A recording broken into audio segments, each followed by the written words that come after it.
there's creativity everywhere.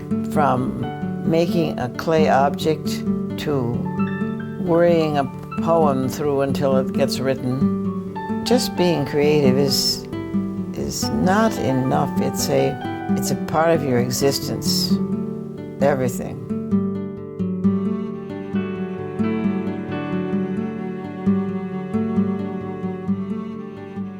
My name is Shirley Windward, and I was born in 1919, and we were raised and reared in Wisconsin. We were raised during the Depression, and there was not money for anything.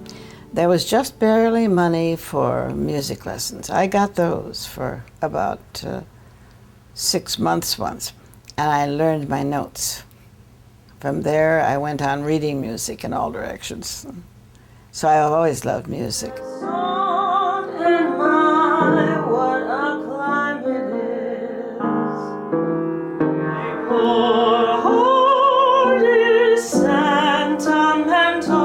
That's better. Well, I'm in love and I know what time it is. A little stronger. He's a very fine voice teacher. I happen to have a pretty good tenor voice, so at first I thought I wanted to be a singer and perform, and I like performing, I like singing very much, but I realized finally that I had a teacher personality and not a performer personality. A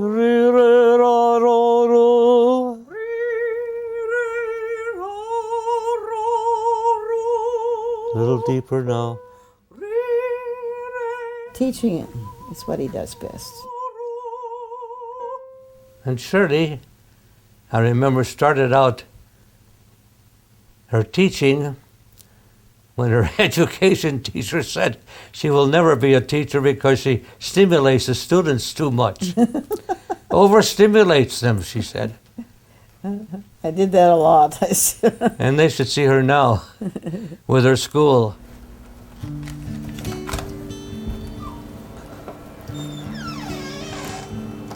You'd be amazed how much has been changed in here. Look at these machines.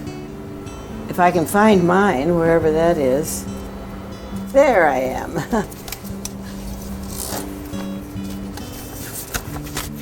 This is the godsend. That's what we live by. And this wonderful thing creates everything. Lattes, cappuccinos, anything you want.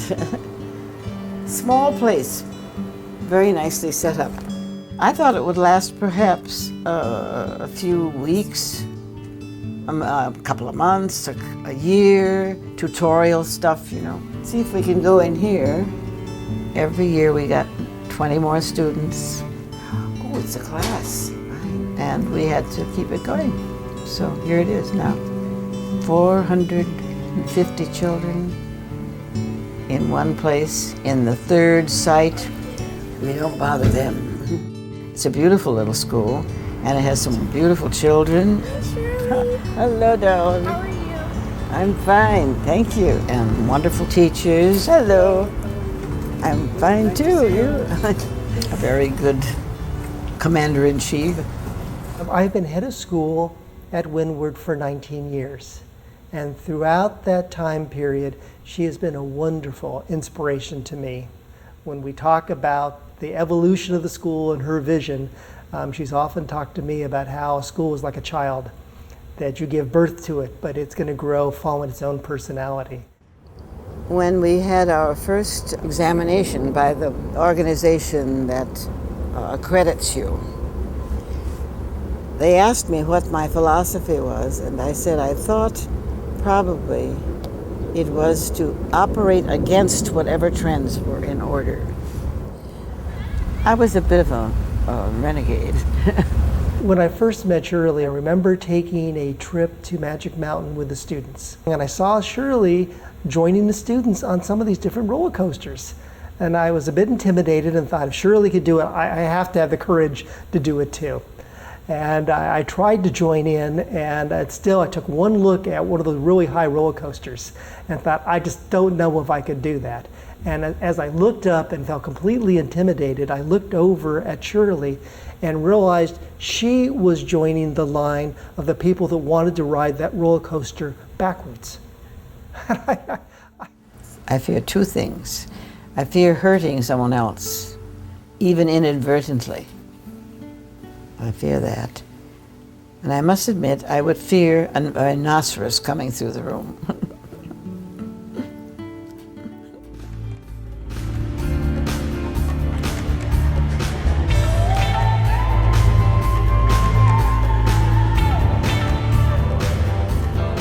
I dance my heart out. I have a ball. I love it. Get your adrenaline running and get you ready for dancing. This is the most wonderful thing I've done in 15 years. I forgot how much I enjoyed dancing till I decided to do this. Creativity is just a part of my life. And growing older, if you have creativity in your life, that helps you to act younger anyway. My name is Lavada Campbell. I tell people I was born, buttered, and bred in Cleveland, Ohio. What I really wanted to be was a beautician. But my mother said, oh, no, you can't be a beautician. It would be bad for your health. So my other passion was singing. So what I really started off in my work life doing, I sang. I thought I would be the next Billie Holiday. And I traveled all over the South, all over the Midwest, and all over Canada, singing. Just close your eyes and think of me, and soon I will be there to brighten up even your darkest day. You just call out my name, and you know wherever I am, I'll come running to see you again. Actually, I started dealing with hair when I was around 12 years old. I had a very popular shop in Cleveland, Ohio. Since I was a single woman at the time, and people would come, then they would tell me what they were charging them in California to do their hair. I said to myself, I need to be in California doing hair. Then my father died when I was about 18 months old, and so it was my sister and I that my mother raised. I didn't even know coming up that we were in a depression stage. That's the way my mother raised me. My mother was a very stylish woman. I'm more flamboyant. She was stylish. Whenever she dressed, she was so well groomed. Her clothes were classic clothes, you know, and she dressed my sister and I the same way. And I think about that. Why is that I have such, confidence in and like myself as I am today? I think my mother instilled it in me. The most creative thing I probably do is poetry. Since I've done that since I was about 13 years old. Since that time I've been writing, never stopped. Suddenly I cannot see them. Their backs are unfamiliar. They look like a pair of unknown middle-aged mannequins. I absorb their carefulness of gait, their broomstick stiffness, bearing the weight of years, the yoke of their gallantry, their youth swallowed forever, hope and hard work caught in an ancient vice. And I am glad, They do not turn to catch their daughter crying into bright noon.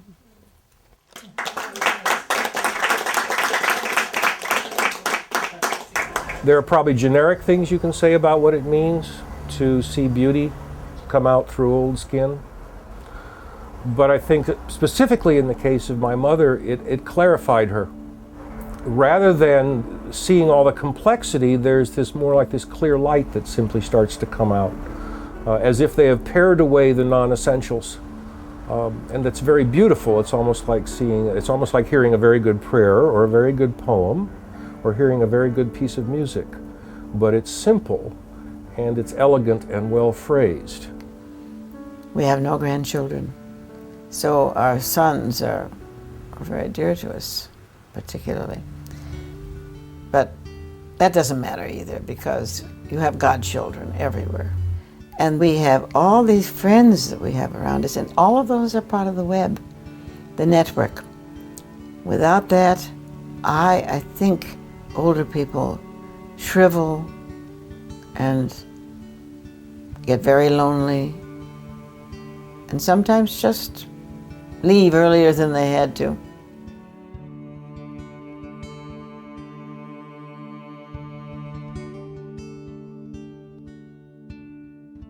I had always wanted a child and never had a child. And by the time I was 40 and had a hysterectomy, I knew that I would not have a child. But I was very fortunate to marry a man with children who fell in love with me. You've been here before. Have you ever signed our guest book? Well, come, darling. Would you sign our guest book, please? When I met my husband, the first thing I wanted to do was take him to church because that was important. Good morning. I saw that he was the right man, and I wasn't about to let him get away. So, What do you say when you said that? no, that wasn't Some what I other said. woman would not know how to treat me. Oh, yeah. I told you that later. I told him after we got married, I said, I saved you. Any other woman had have gotten you, they wouldn't have known what to do with you anyway. Talking about races and relations and stuff like that. In our square dancing, we traveled around the country and then we went to Memphis. We first started walking a long walk, and sitting on the side was all these black folks. Yay! It was wonderful. They were cheering us on. They were cheering us on. Because most of the time when Lionel and I are walking like that, we hold hands. We're like two little kids, you know. So they saw it and they cheered us on. Right. Never have we ever had any confrontations, but attitudes, yes. But black people do it too. I can go into a white community, any of them, but Lyndall, I wouldn't take him in a lot of black communities. But nobody in all of our years, nobody has ever messed with us. The best time for a kiss shows up before the kiss happens. Something shivers in the air between his soft old lips and mine. Thousands of kisses burn and tingle there between our skins, in the almost touching places we still share. As long as bliss can bloom and breath can bear, as long as there are living rivers in the air. Do you like it? You gonna cry? You're gonna cry? He always cries a little. When you're in love, you start by trying to please each other. And then little by little the rubbing starts, because you have two separate personalities. And trying to get these two personalities to integrate is very difficult. To be married 63 years? And I will say that it's awful. Really? In just what way is it awful, I would like to know. I'm just being facetious. I know you're being facetious. Well, it had its bad times, you know. Some of the memories I had from the war were not very happy. They festered.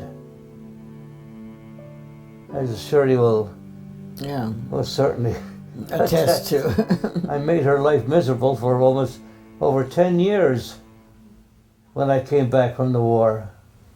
No, not miserable. Just a little tense. Well, it was more than that. I came back whistling and saying, hey, I feel pretty good. Meanwhile, Shirley had to go to a psychiatrist and go through an in-depth analysis for 5 years. She just took the whole brunt. Well, I paid no attention to what was going on. She had to be father and mother to the children for those 10 years or so. Until one day, she said to me, Irv, you've got to leave. We can't live together. She got the nerve to kick me out, and for a year, I lived in my studio. I wouldn't say I kicked you out, dear. Yes, you did. Yes, you did. You must have felt like it. But I remember after a year I came back and we saw each other with new eyes. Mm-hmm. That's the best thing that ever happened to me. Because I realized how much her psychological work had rubbed off on me. The father, he was learning to become a father. That's when I learned to Amazing, become a he father, really yeah. did. Mm-hmm. And a husband. Yeah. And a husband. You were always a good husband, but you were much better after that. Yeah. Lyndall and I talk often that it seems to be our ministry and purpose in life to be present for people. If somebody comes and they need just a hand for a minute, you know, we've decided that that's part of our life ministry, to be here for people for a minute. We don't have money to give them, but if we can just do something to help them, what we call to get over the hump. When you're not selfish, you're out there, they need help. Give them a hand. Do whatever you can. Don't hurt.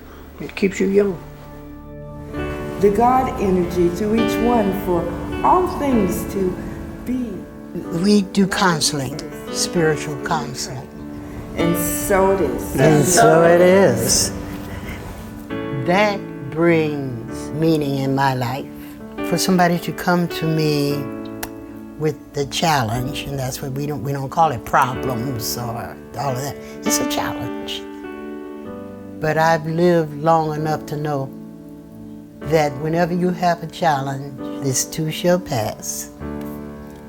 So to give them spiritual food, to give them advice from this stage in my life,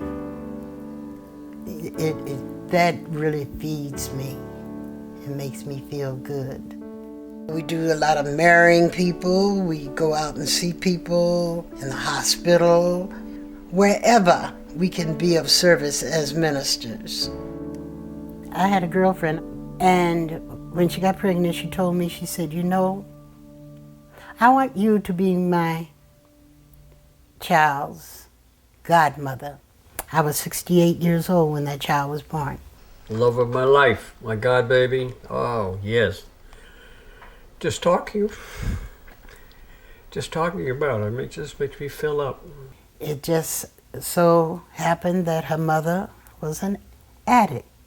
And as soon as that child started breastfeeding, she went back to her old habits and left the child with me.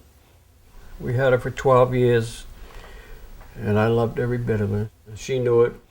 I was thrilled to have a child that I could raise, and at that time in my life, have a chance to tell my godchild some things that I would not have known to tell her at a younger age. The man that she calls daddy is not her father. The mother was so mad at the father that she gave this child this other man's last name. So this man claimed her. And he was a little jealous of the relationship of me and the child. We have contact with her, but not as close as it was when she was down here in the city. She's up north. I know she certainly made life worth living.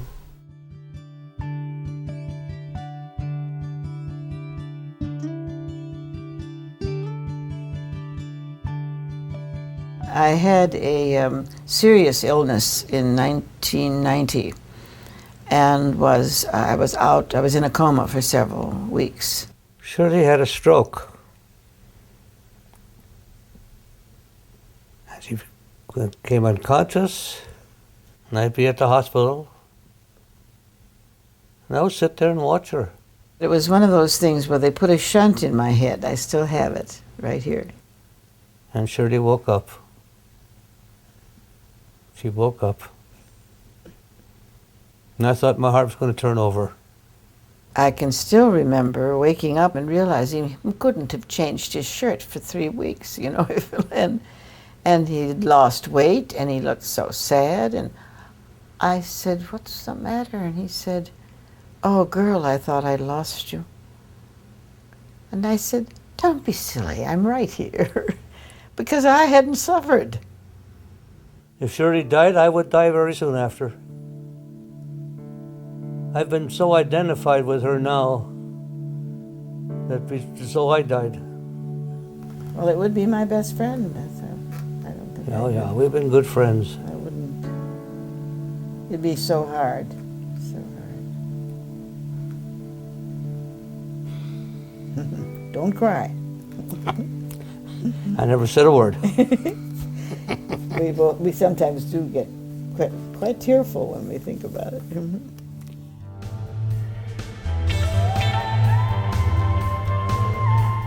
If Lendl went before I go, it would be a great loss because he isn't just my husband, he's my playmate. I would miss him as a companion and a running buddy and somebody to talk to and share with. And he is my greatest supporter. I don't care what I do. He is right there to support me, and that's wonderful. Now, if I left before him, I think it would be harder on him than it would be on me. I think he'd be a little lost. I would be in a very bad place, let me put it that way. I feel because of where I am, I would make it okay, but it would be a rough road for a while. It really would be. And you want to go first, don't you? I don't want to be without you. Well, that makes two of us. But I think I can make it. How long? I would too, but... Yes. Be a lonesome existence, huh? Mm-hmm. Yeah, right.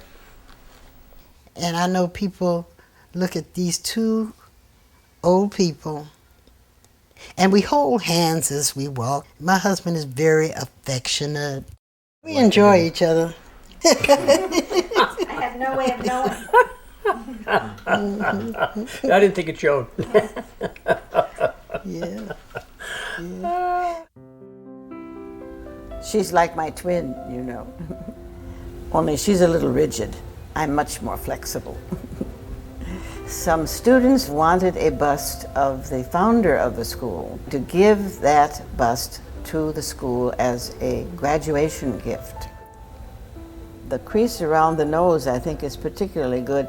And she was very honest. She picked up the dimple, and she also picked up what you can call the little jowls that we all get after a certain age, right here, like that. You see, That little dewlap right down here is what everyone gets also. Of course, a lot of people get what they call face jobs, and they have that cut back and tucked back here so that the line is smooth. Coco Chanel used to say that after 40, a woman had to choose between her face and her rear. And if she chose her face, then it didn't matter so much what happened to the rest of her. If she chose her rear, then she might lose her face. Well, I didn't get a facelift, and I have to be careful what I wear to cover the derriere, so that's the trick, really. Wear the right clothes, and you can get away with almost anything. I can remember when maybe I thought I had a little too much weight, and I take it off, I dance it off, and that would go away. I remember when that roll came and wouldn't go away, so I know it's gravity. One of the things, I get more facial hair here that bugs me. I will go in the mirror now and say, if I could have this, and then I could have that, and I could have that, you know, that would be wonderful. Not much, just a little bit, you know. But I say, you're 82, so what do you expect? If I had the money and could get away with it, I'd still take a little off here. But I look at it, and there it is, so I deal with it and become more seductive.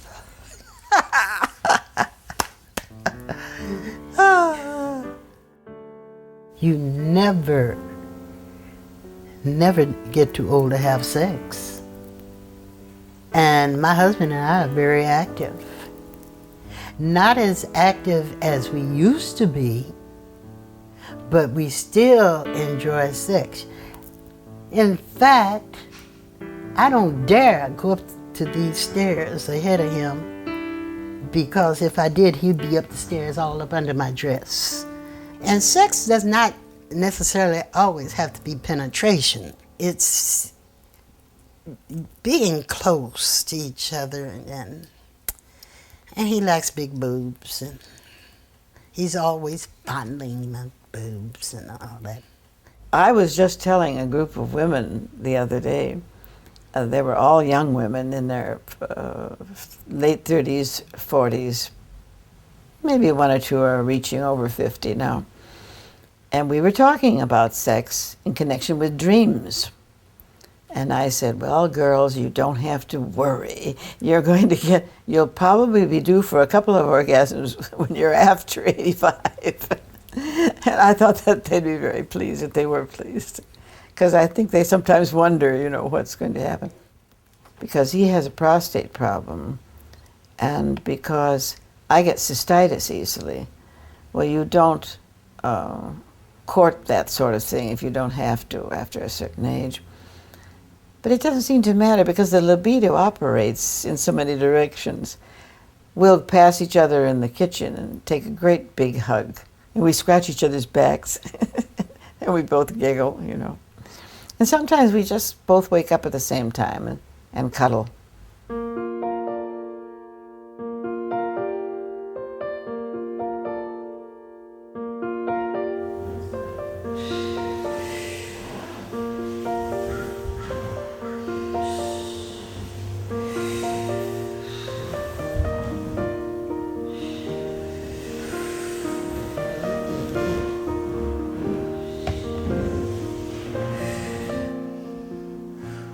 I had heard about Shirley from her students, they were talking about this wonderful teacher who was like a catalyst for their poetry.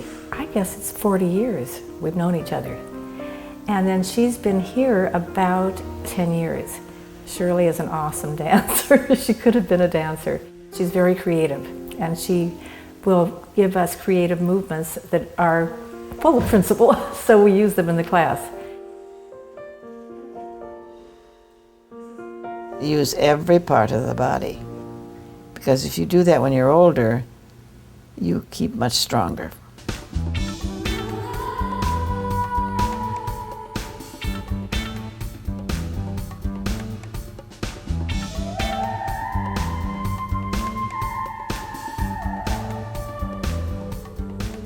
I didn't live in a little box. I lived my life fully.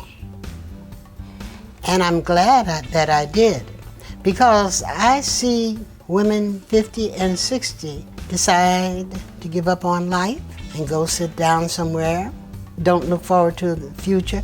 Even at 82 years old, I still got things that I want to do. Good morning. How are you? At 68, and I had never typed, I was elected as editor of this organization, Top Ladies of Distinction, their book. And I came home and went to a printer and told him what I was about to do. He said, well, young lady, you're playing with the big boys now. I need it, you have to do it on Quark, and I need it on software, and it has to be this and it has to be that. I said, oh, okay. Didn't know any of that stuff. But one of the young men that was around me, I knew he was into computers. And he looked at me and he said, you know what? At your age, if you're game enough to learn how to do this, I'm game enough to show you. And that young man came to my house and practically lived with me for a year and a half to teach me the computer, all the high-end programs. What did I know? I learned it because I'd never touched a computer before. I learned it because it was there to learn. Well, needless to say, I'm very good at what I do now. When I did this book, I thought I was a big deal. She is so intelligent. She's so wise. She remembers everything. You know how they say older people and they lose their memory? She remembers everything. I'm learning from her still. And I've never seen her age. I've seen her being the light and the love that she is now, plus more. That DNA that is Lavada, there'll never be another one like her.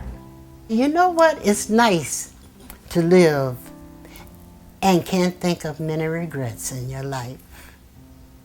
And regrets, the song goes, I've had a few, I can't remember any.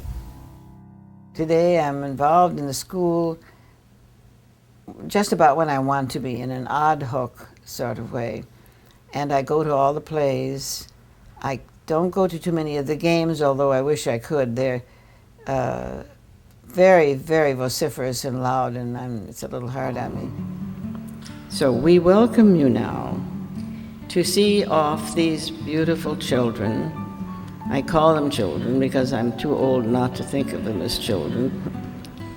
And we welcome you to watch them as they go into this next life of theirs.